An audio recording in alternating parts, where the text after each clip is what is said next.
groundwork for colonialism. 2 centuries after, Christianity has attained a level of syncretism with Igbo animism, forming a hybrid culture where people use Christianity to enforce local traditions, some of which have gone from helpful to harmful. We explore one of these traditions in our new documentary, where we go to Imo State, Nkwere Nkoji community, to speak to all the parties involved. When someone is late, the first thing that you do, you call the family that my beloved one has gone. Create awareness to them. Call them on phone call. Are you getting what I'm saying? After that, if they inform the town, the villagers. After that, inform the church. Then you take the preparation, which is money, preparation. The family member.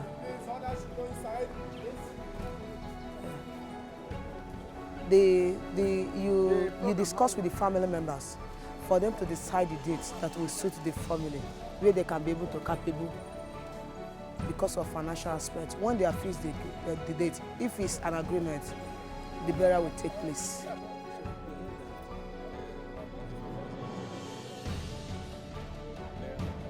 No, they can just bury the person.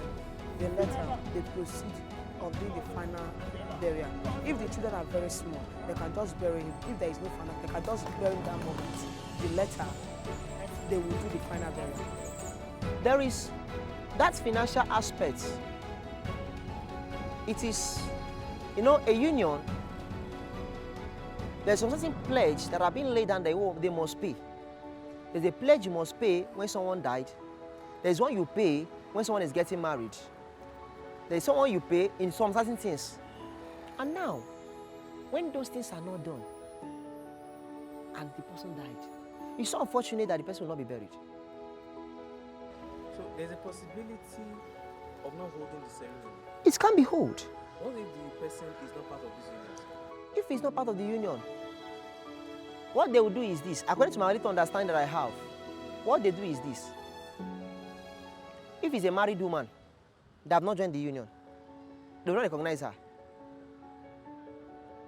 They will say, by the way, they don't know her. They might be seeing you and be talking to you on the way. But once you have not registered among them, they will don't know you. Even if you are married to that village, they say that they don't know you. Are you getting me now? So they tell that they don't know you. So what they do is, this is as much if you have been married, it's left for your husband. Your husband that married you with a family will be the one to go and meet them and register you into the union. I want, if you can give us an estimate.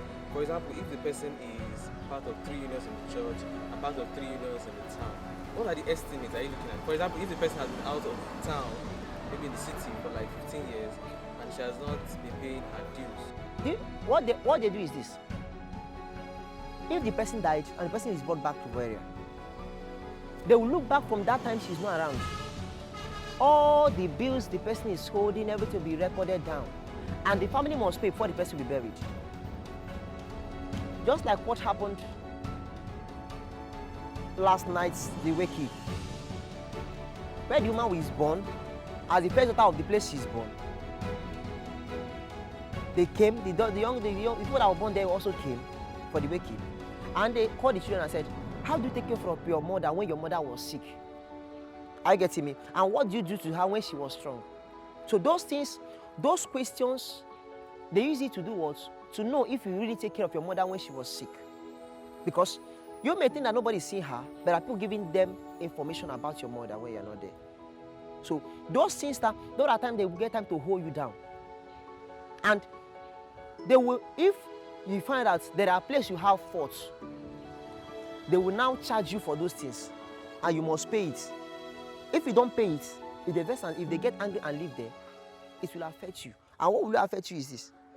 After the burial, they might send their own youth to come and put that grave, that burial comes out. Because it is not, they are not in support of it.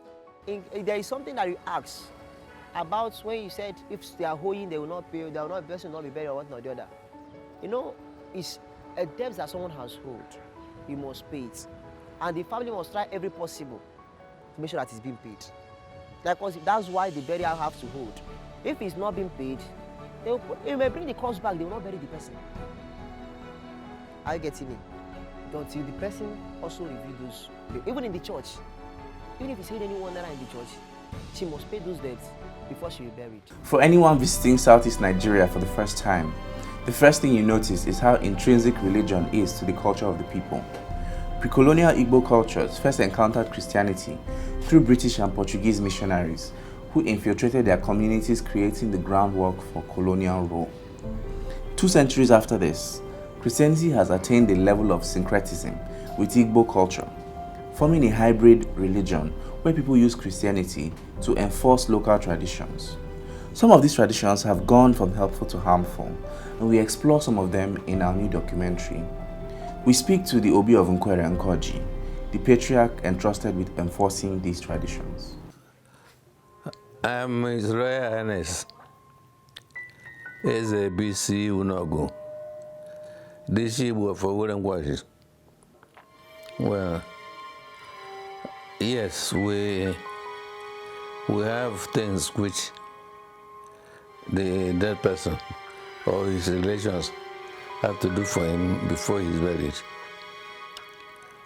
Not necessarily killing somebody, but dues which the person was alive and is supposed to contribute when he was alive. He's supposed to pay.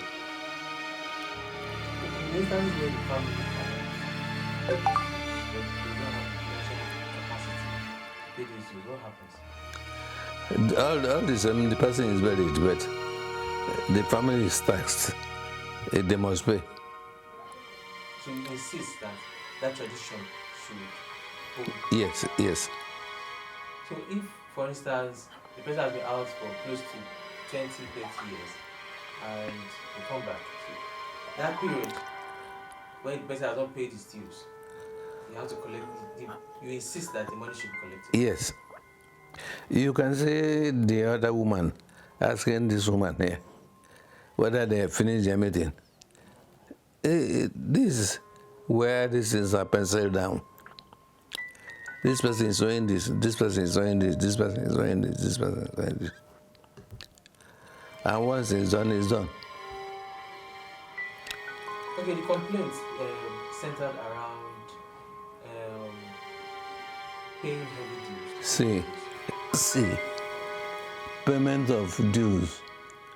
There's nothing like heavy dues because they are not taxed more than those who are living.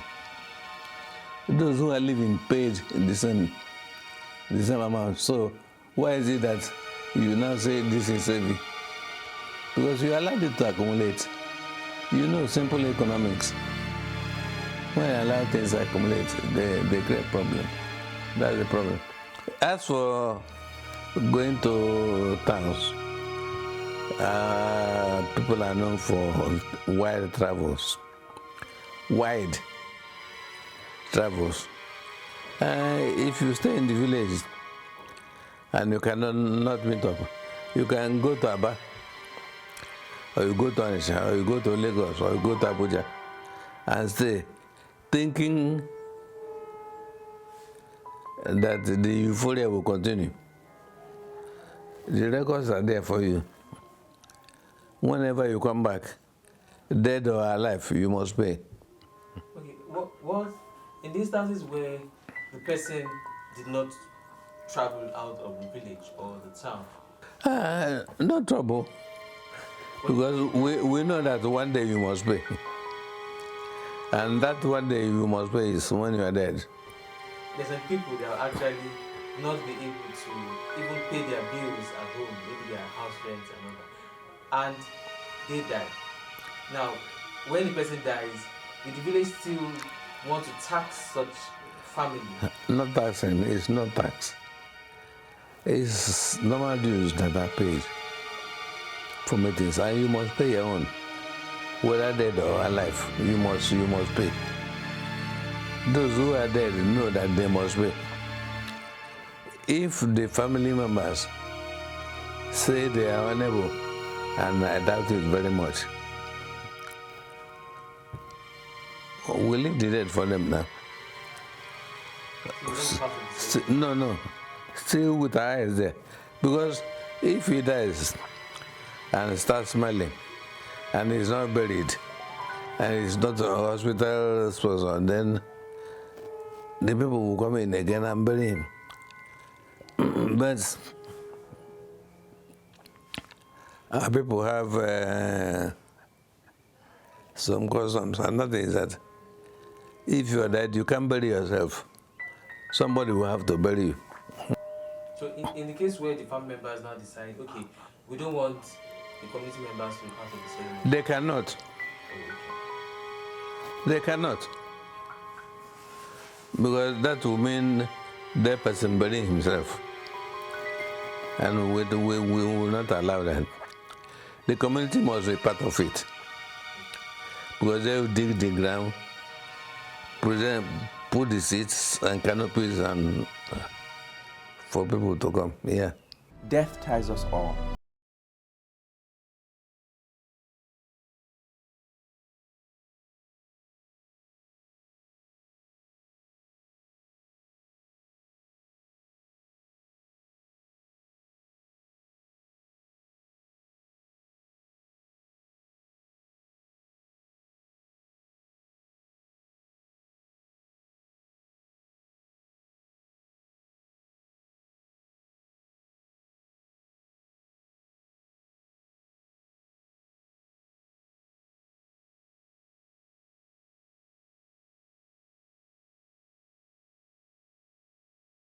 I'm Prince Kelechi Onase Sunogu from Owerri Nkwaji, Imo State.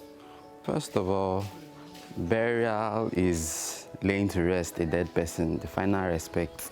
So the rites attached to it is like a ceremony, tradition that has to be done properly so that the community and others will be part of the burial. So first of all, somebody, for instance, somebody dies in Lagos and they have to bring it, not a must at first. It's if you desire to be buried in your village, like let's say you have to be buried in this my town, Owerri Nkwaji. When you come back and say you are not up to date in the village meetings, church groups and other societies, you'd have to pay the dues for them to be part of the ceremony. If you don't pay, the people won't support the burial, they won't turn up for the burial. If the family is not able to pay, that means they would have to bury the person by themselves, because it's tradition, it's customary that once you're part of a certain place, you have to be part of some groups. And when you're part of them and you don't pay, it's not inside the church. Groups, yeah, groups. Like in church now, you have different groups. In the village, you have youth meetings, there are family meetings, there's general meeting. So those are the groups. And the family members of the person would come and register him and pay. There will be a certain amount they will pay for them to be part of the burial, for the group to be part of the burial. In some cases, they can pardon the person also. There are some cases that they pardon people. They will still come. But most times, you'd have to pay a certain amount. Okay, that's easy now. His membership there will speak for him here. So the Lagos branch, they would speak with the branch in the village here. So they'll be able to bury him now without him paying here, because he was already a member there. He associates with his fellow people in Lagos, so that won't be a problem. They'll still bury him. It's our tradition, it's our custom. So once you've been born as an Igbo person, you're from here, as you're growing, you will learn to know that if you die, you have to pay certain dues. So, and you have to belong to a particular group. So before somebody should grow old, and maybe sometimes you don't know when you will die, but before then your family members should be aware of the fact that you have to pay some things. So when these things happen, you don't come and start acting like you don't know you're supposed to do those things, because it's right. Like I said, every religion has its custom. and the way of life, tradition. Here, that's how it is done. That's how it is done. You can't call somebody from what he's doing and you are holding a meeting without refreshing him. Are you trying to tell him he's leaving something important to come and listen to you just like that? No, it's not good, but that's how we do here. And as my dad is the custodian of the tradition, I support the movement of these dues and rights, because if people don't pay these things, I don't think local development will occur, and people won't even come back, and they won't even know their relations and brothers and things like that. That's the need for these dues that have been paid are used for local development. Yes, no. We have to check if it's 1 naira, 10 naira, 20,000, 30,000, the arrears owed by the late person. He must clear it before the burial takes place. So there are records of all those things? We have records. We have records for all indigents of this particular community. So in the instances where the family of the dead person cannot pay such arrears, what happens? They must pay. It has never happened where the family say they cannot, they must pay. Must source the money and pay. Pay All the dates, all the arrears, all 20, 30, 40 years, all the accumulated debt must be paid. It is a must.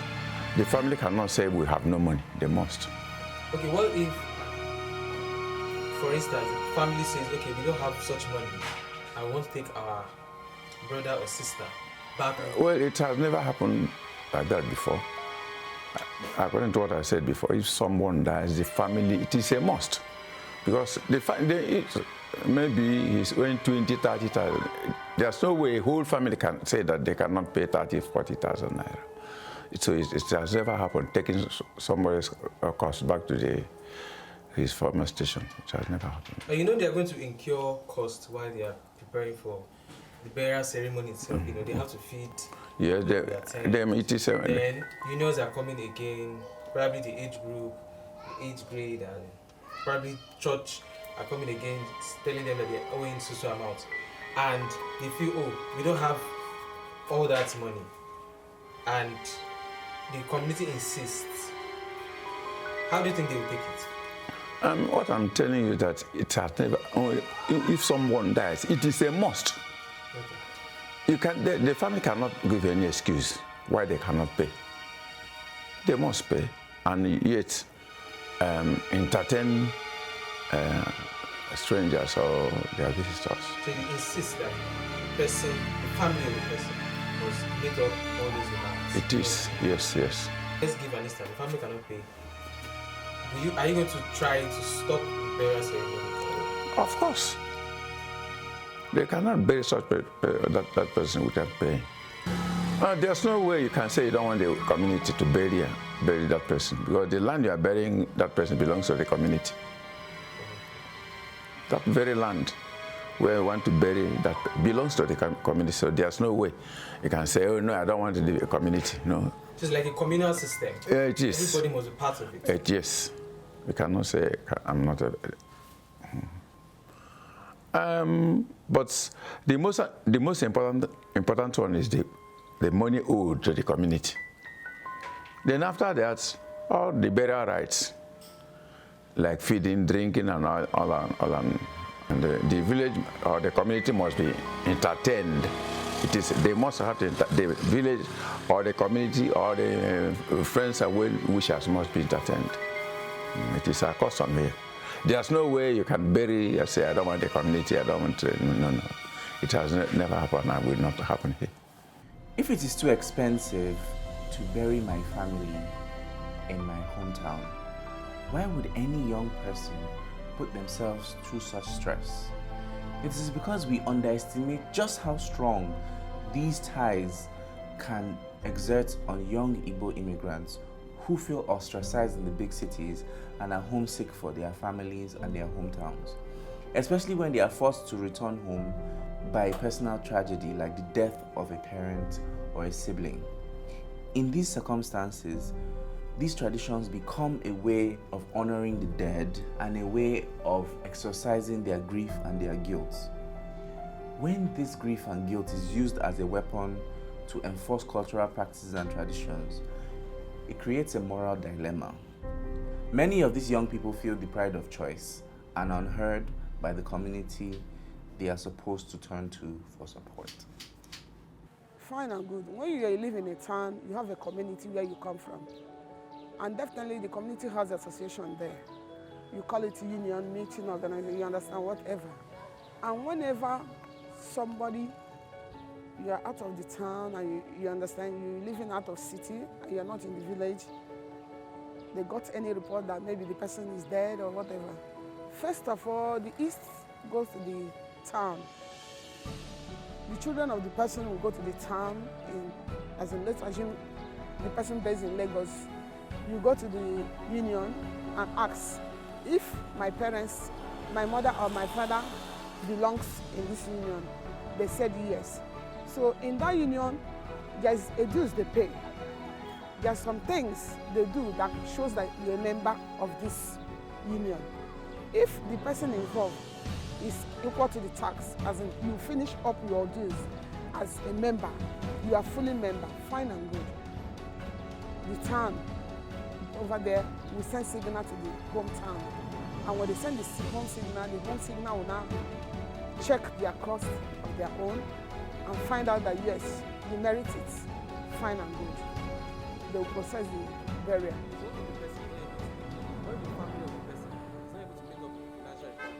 That's the issue. When you did not meet up the finance, as in paying your dues and other things, definitely before they bury the person, you do it. It's a compulsory duty that you must do it. It's not something you just do on your own. Like my people will tell you that when a person cooks for the whole crowd, as in thousands of people, you finish the food. But when thousands of people cook for one person, cannot be able to eat it. You know it's not possible. Are there possibilities of delay if the family is not able to? Of course, it has to. They run around and make money, even if you can warrant you to go and borrow money and do your necessary things before they will stand by you and say, yes, they want to do the burial. What if the children are little children and they cannot meet up with? They have uncles, they have aunties. People that is around them can be able to bear the responsibilities. If they cannot be able to bear the responsibility, that means it's their own business. Okay, so what if the family decides, the family of the dead person decides that, okay, I don't want the town to be part of the burial ceremony. I'll do it within the family. My dear, in Igboland is a taboo. We call it, as in, when you say you are straight people, you understand, outcast them. That's what they will do to you. They made a point of, as in, nobody will come near you. Since you said you don't want them, they'll be far from you. And there's no way you can live alone. So it's very necessary you have people around you. Traditions in Nkwere and Koji have an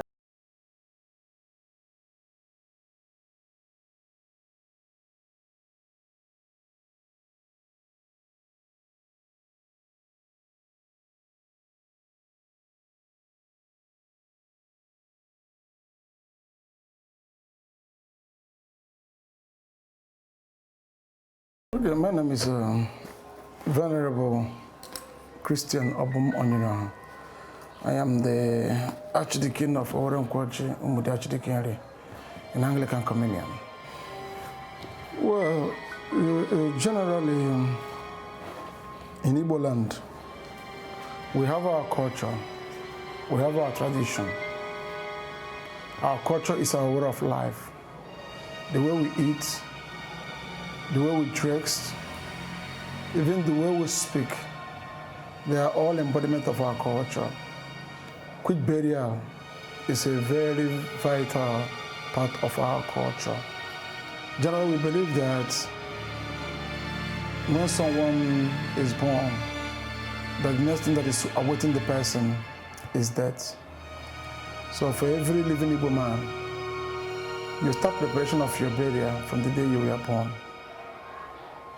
And we have this strong belief that no matter where you are, you will be buried where you were born.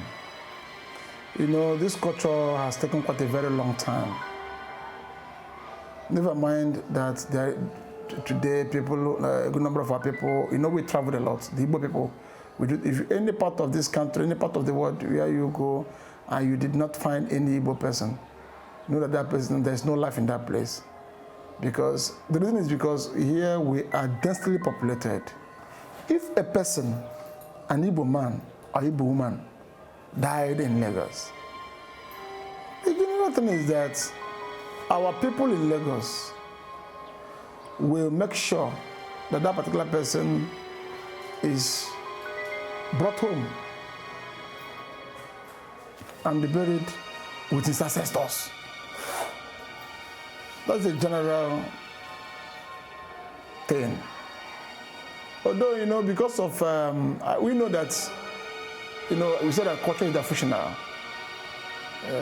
Many of them that are living in Lagos now have embedded what we call both Yoruba, Hausa, and modern and even typical English culture that talk about burial ground and this issue of let us bury somebody where the person, because of the economical situation of the nation. What we should have in mind is that when we were practicing this issue of bringing somebody home from where we did not envisage our people traveling outside Niger. We were living as a people in a given place, knowing fully well that if somebody from Orenkwaji died at Onkure, it would be a matter of the young boys from Orenkwaji moving down to Onkure and carry the person by the head, come down here, we bury the person and do the other merriments. So people at Lagos that are complaining about the expensiveness of bringing this from that place to this place, they are lazy ones. They don't have money. Okay, so there are two things I can pick from what you said. You said, first of all, it is tradition for the person to come back. And the other one is the economic, you mentioned economic situation. Yeah. So the complaints are that it's expensive, like you've mentioned. And when the person is brought back, we have age grades, we have age groups, we have even the churches begin to demand for money, financial dues. Like, for instance, if the person had stayed out of the village for 20 years, they start demanding that the family pays dues from 20 years ago to now, if not. So, what's your take? Why do people hold on to this tradition that since you said it's tradition that the person should go back, why do you hold on to this tradition that this person or the family of the deceased person should pay these dues? And these things tend to delay the burial. My good brother, I know I've been issue. I told you, I don't want to advocate for the church, although I'm an archdeacon, but I want to give you the candid belief of our people. The Igbo people, we don't tolerate laziness. We don't tolerate what you call individual weakness. If you are a member of a community, if you are a member of a group, you must live up to the responsibilities of that particular. You cannot abandon your father's house, move down to Lagos. You won't come back home for anything. You don't come back home for New Year Festival. Somebody died in your village, you didn't show. We are organizing, we Igbo people, whatever we have in this place is what we call self-help. It is a general truth that the Igbos have been marginalized in Nigeria. Government don't do anything for us. The borehole you witness, you saw here now, we have been organized by the people here. This big church was built by members of this particular church.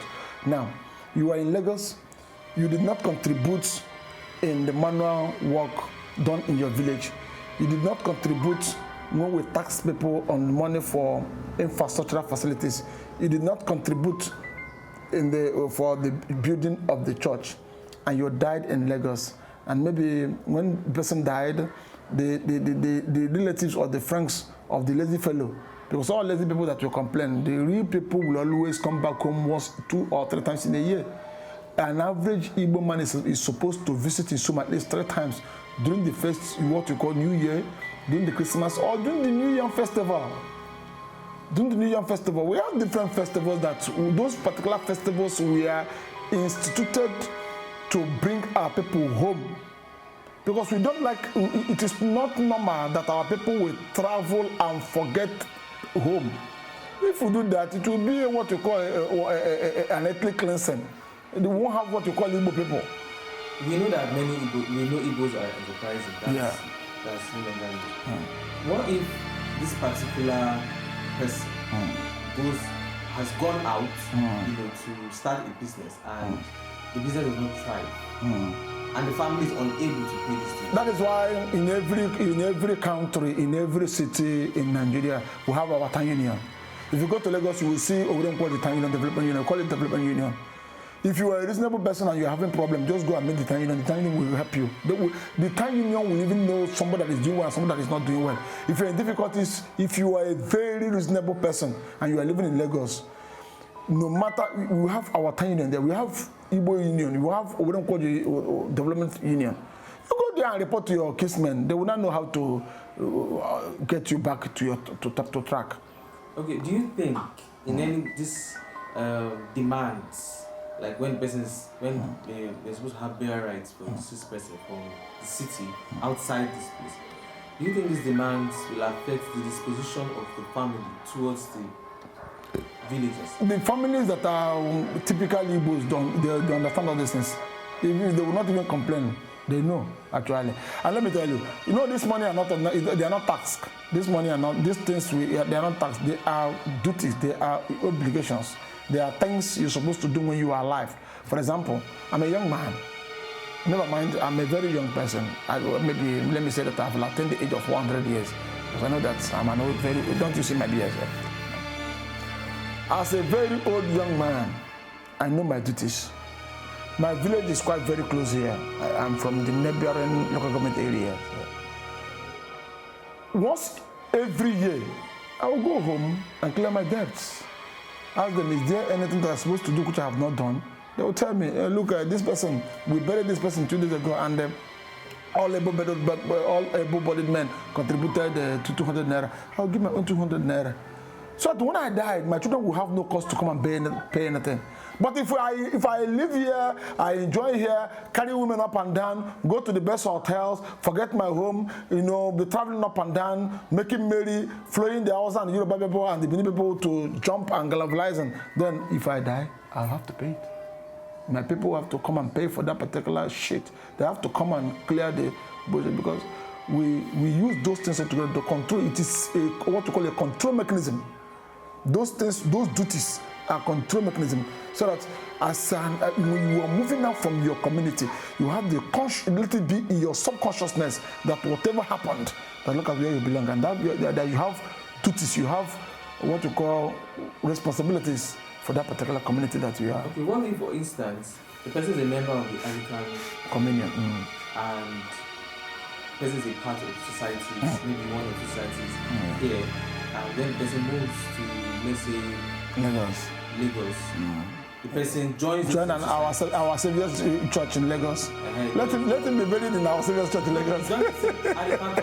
Yes, I know. And joins those same societies. Yes. And the person dies and comes back. And the societies here still demand that the person must pay his tuition. Yeah, now let me look at it this way.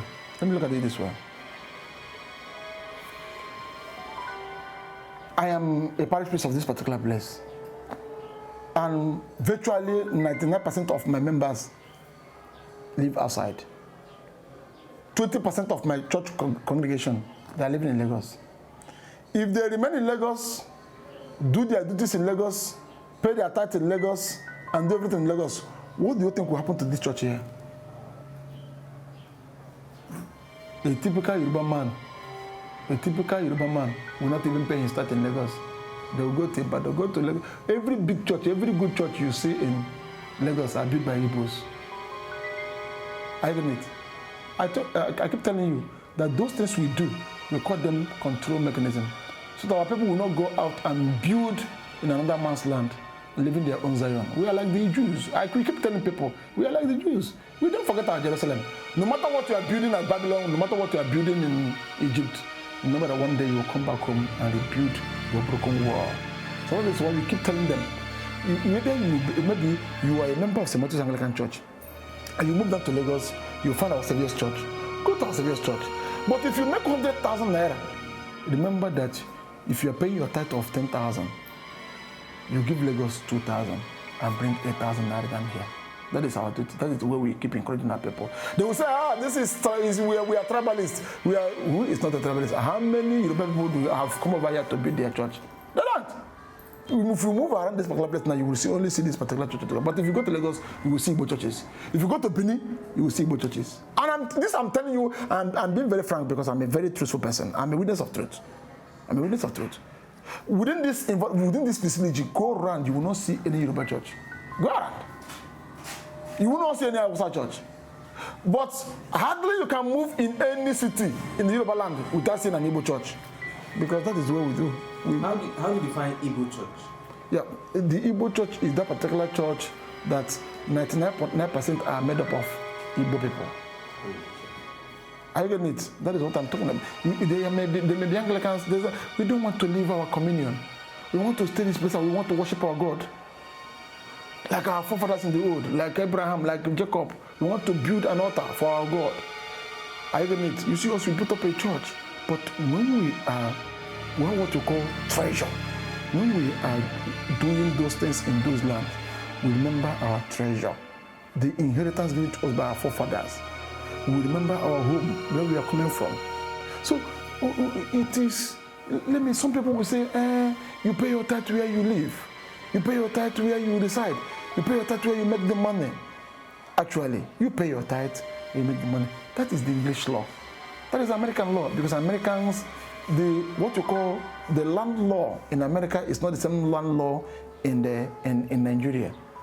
But do you know that when an Igbo man is staying in Lagos, when he's paying his tithe, he pays as Lagos. But when he wants to get what you call right as a citizen of Nigeria, where do you come from? The issue of native of will come into. Are you a native of this? When they're giving scholarship, but when they will be collecting tax, they won't call you, they won't ask you, they'll say, where do you reside? Place of residence. You pay for the place of residence. But when they want to accord you the rights and the privileges of a person, they begin to find out that really you are not a citizen of that place altogether. If an Igbo man is staying in Lagos, worshiping in Lagos, it is the same Anglican communion, but your financial obligations, what you do are, you must maintain your home church and maintain the church, because the priest in your home church will be paid. The church in your home church will be built.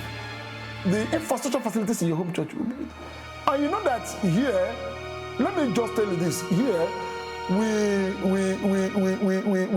the symbol of our greatness is our church.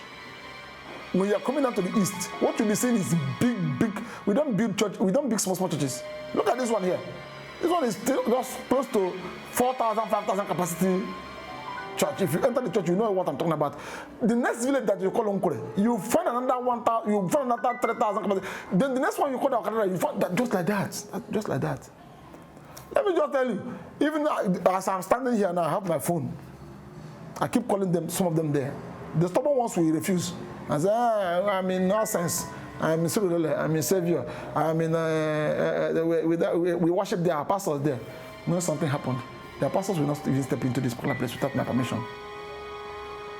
The only thing that will grant you a privilege of receiving that particular rights as a member of this community is when I open my books and find out that your name is enshrined and you are living up to and you are fulfilling what you call your financial obligations, then I will allow the Yoruba pastor to come in and we officiate the whole thing together. But if you go there and lay all your eggs in that one basket and come back here, we're tax free. To find out what?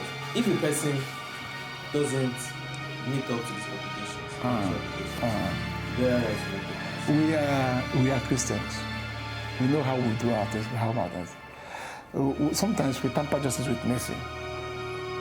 But I told you, ab initio, that we use those things as control mechanism so that our people will not go out and forget their homes. That is the essence of it. It's not even the money.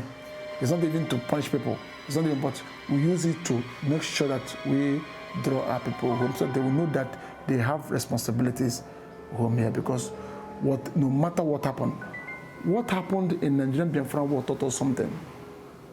When we built our house in the houses in Port Harcourt, even in your own place, then after the Nigerian Biafra Wars, we wanted to go and claim our property. They said, no, those things are abandoned properties. Don't mind it, but that is the truth. Are you getting it? That is the pure truth about it. You don't need to look at it otherwise. So what are the requirements for somebody who died outside this town or the southwest? What are the requirements from the church for the person's death? It depends on denominations. We have so many denominations in this area. We have the Anglicans, the Assemblies of God, there are other churches over here. So it depends on the denomination. There are denominations that will just come around and do the burial, and after the burial, they will take the offerings and so many things. And most times it doesn't show good, or maybe it doesn't tell good about the denomination. But over here in Anglican sector, we don't make it compulsory that you must pay. If you don't have money, fine. But if you have money, there are some necessary things that you ought to do. Because the priests that are in charge, you still need to, they will eat. So you make some payments in, because for their food and to the church. Yes, you make some payments for their food because they don't eat outside. You make some payments and what they will eat, what they will drink. So is there a possibility of a delay? No, it doesn't cause any delay. Like if the family is not able to get the dues, the financial requirements, and they have already fixed a date. The church will fix. And they're able to get a particular amount before that date. Will there be a delay? No, there won't be any delay. The funeral will still take place. Here, we have several types of funerals. There are other ones that you bring them to church, and most times people prefer staying at home. So if you are bringing the deceased to church, that means you will pay for the fuel or the diesel. But if you want the funeral service to be in your house, you don't pay for that. So these are what feeding of the pastors. Are there other financial requirements? No, I don't think so. They are not. That's all. Yeah. So, unless the person is owing. Unless the person that died was owing. Because we have so many groups. The person might be owing in his or her group. And the members of that group, most times, they make sure that the family pays that money. The person might be owing close to 50,000.